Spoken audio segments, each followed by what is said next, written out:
Alors bonjour à vous, bienvenue pour cette nouvelle interview pour le site Ma Carrière en Main. Donc bonjour Olivier Waro. Bonjour. Comment ça va bien? Très bien. Super. Donc Olivier qui est l'auteur du livre Sachez-vous vendre. Donc un livre qui est un petit recueil de plein de méthodes pour arriver à sortir du lot et à trouver vraiment un emploi qui nous correspond. Et Olivier a accepté que je l'interviewe. Donc bonjour merci à tous. Olivier. Alors Olivier, ma première question, c'est est-ce que tu peux te présenter en quelques mots? En quelques mots, donc Olivier, j'ai bientôt 40 ans, j'ai fait une formation d'ingénieur généraliste avant de bifurquer vers le métier de commercial, puisque finalement je me suis rendu compte que j'aimais bien les gens et j'aimais bien leur parler.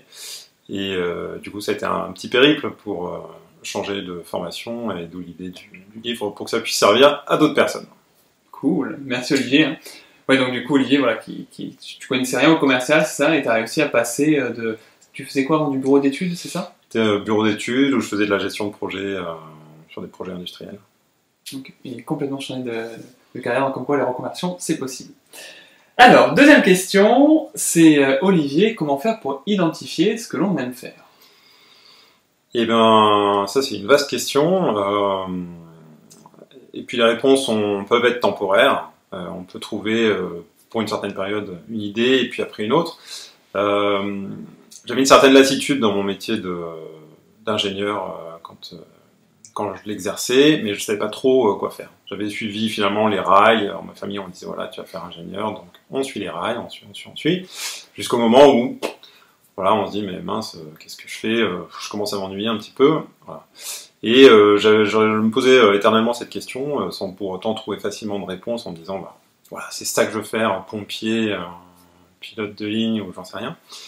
Donc j'ai décidé de me faire aider par quelqu'un qui, pendant une séance de programmation neurolinguistique, aussi appelée PNL, m'a fait revivre un certain nombre de souvenirs puissants où j'étais complètement aspiré dans la situation, j'étais dans une sorte d'élément où je voyais pas le temps passer, j'avais beaucoup d'énergie. Et le fait d'avoir cette aide extérieure à faire surgir en moi, finalement, que voilà, j'aimais bien l'export et j'aimais bien le contact des gens, et du coup, c'est devenu tout à fait limpide, commercial, export. Et c'est du coup l'expérience commerciale par laquelle j'ai commencé. Super, super clair. Donc là, super bon exemple, en plus une piste éventuellement pour les personnes qui écoutent cette vidéo, que de tester la programmation neurolinguistique. Tout à fait. Cool, super. Alors, troisième question maintenant.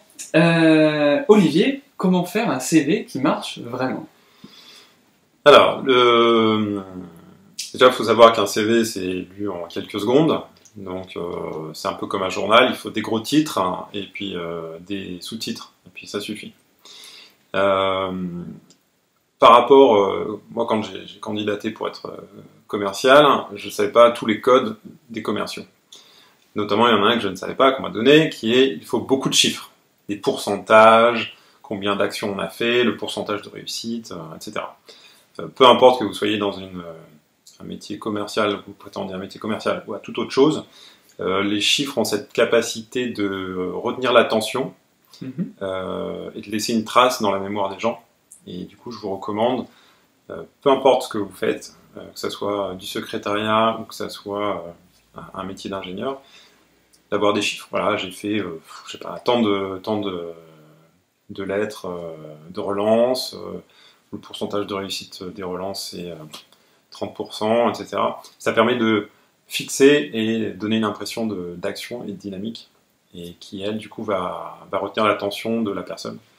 Puisque lire des lettres, c'est un peu fatigant, ouais. Et les chiffres, c'est beaucoup plus facile. Ok, super, donc on facilite la vie du recruteur. Exactement. Par la même occasion. Cool.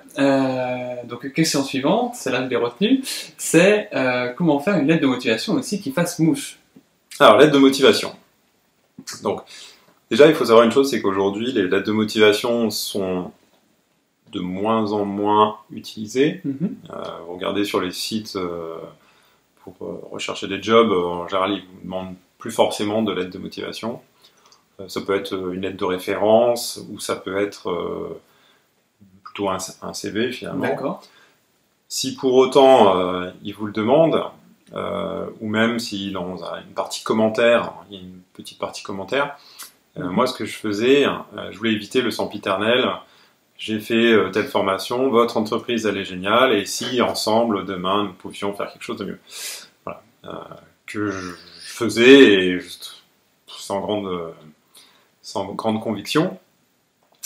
En revanche, après, pour attirer l'attention, j'ai plutôt essayé de formuler sous forme de 3 questions ma lettre de motivation.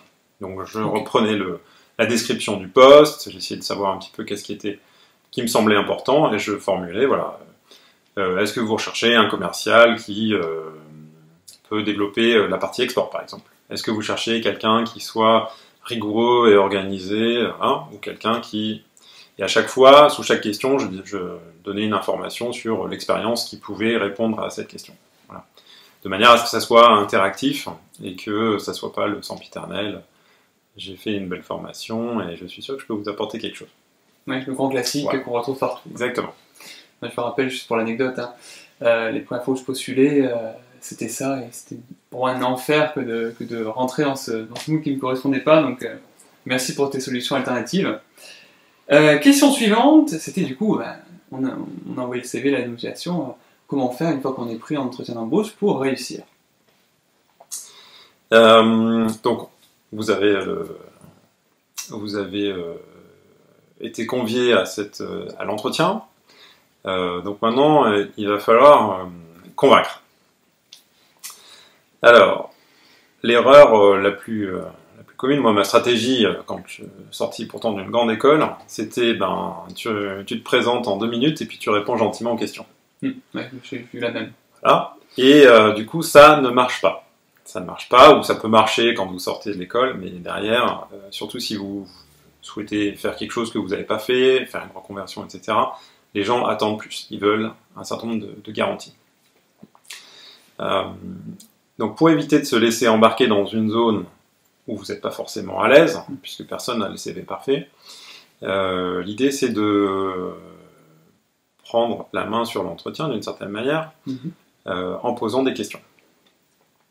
Une première question que vous pouvez poser, qui est simple, et qui peut vous donner des points, parce que dans le match qui se passe avec le recruteur, celui qui donne les points, c'est le recruteur, c'est pas vous.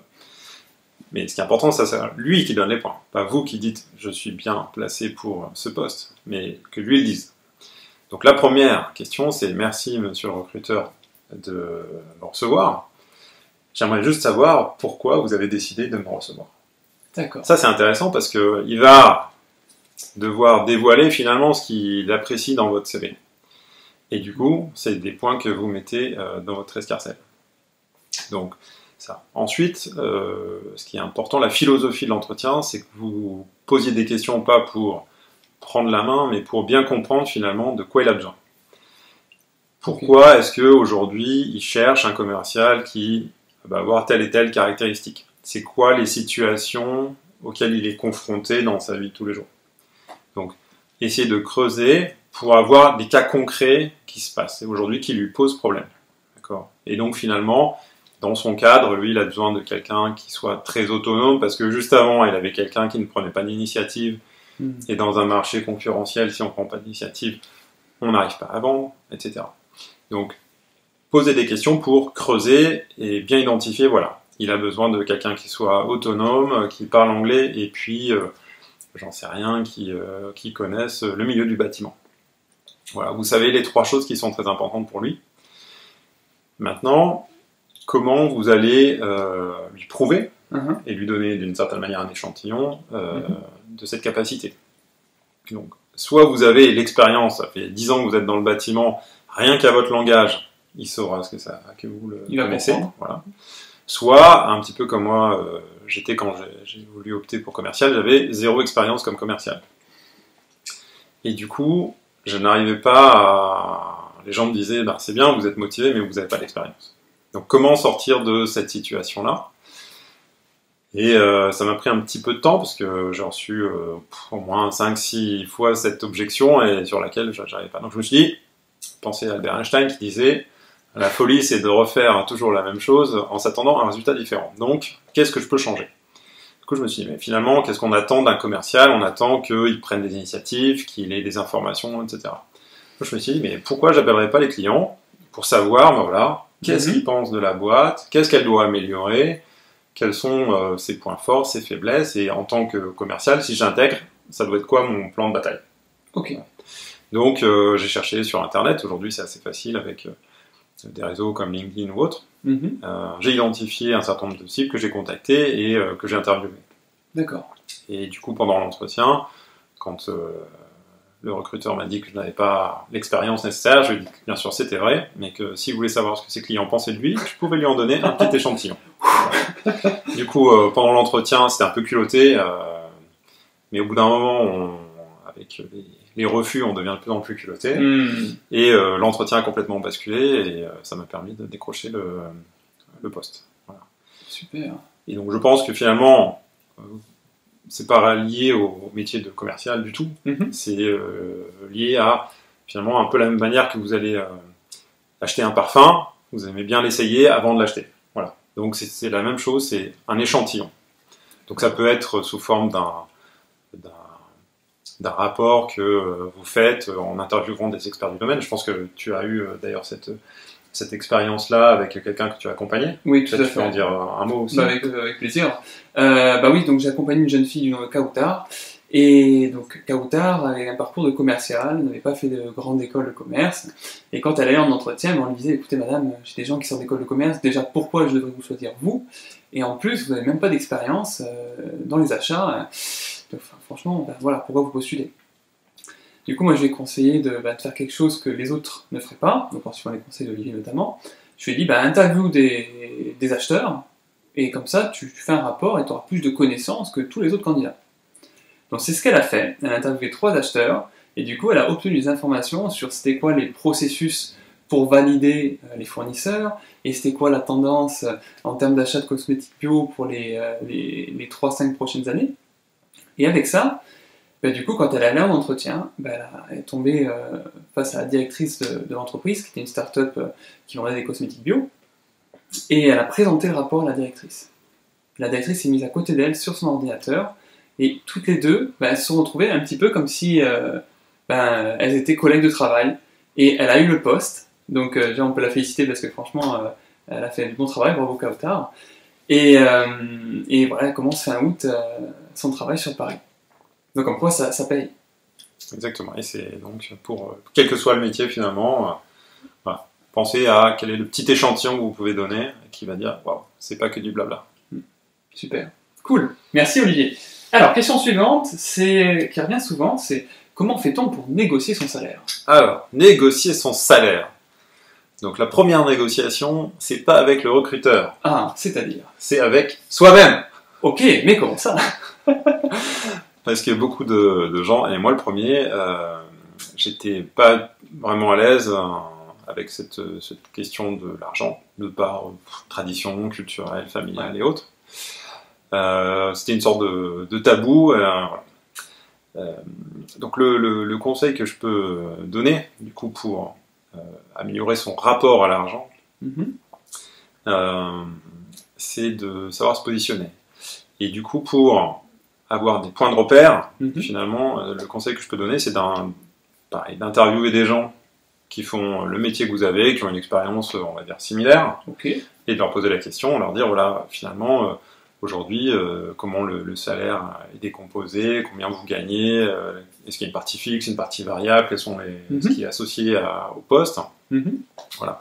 Et en interrogeant 3 ou 4 personnes, ça vous donnera, par rapport à vous-même, vous direz, voilà, la fourchette, aujourd'hui, réaliste, c'est entre ça et ça.